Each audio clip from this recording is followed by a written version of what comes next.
జగన్ వేసింది reverse gear.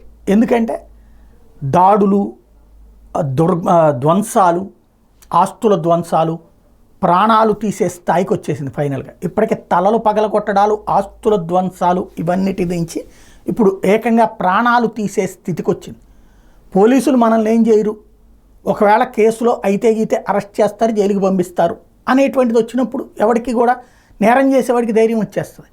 దానికి సజీవ సాక్ష్యమే ఈ తాజా హత్యాకాండ అన్నటువంటి దాని ఇంపాక్ట్ ఇప్పుడు జైల్లో పెట్టినటువంటి ఇదే ఇష్యూ. అయితే జగన్ ఖండిస్తాడు, లేకపోతే కింద ఉన్నటువంటి నాయకులు పంపిస్తాడు అనుకున్నారు, కానీ స్వయంగా తను రంగంలోకి దిగుతాడు అనుకోలేదు.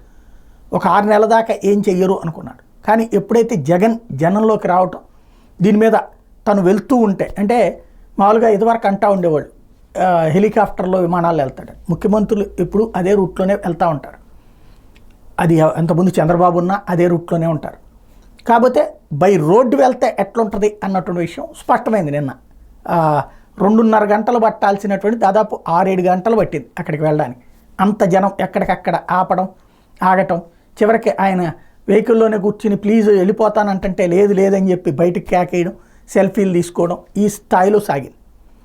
అది అనుకున్నది ఒకటి, అయ్యింది ఒకటి. జగన్ని ఒక వెహికల్లోనే వెనకాల ఎక్కువ పోనీయడానికి వీల్లేదు, 144 ఉంది అనుకుంటే అది కాస్త మరింత జనం రోడ్ల మీదకి రావడం అన్నటువంటి.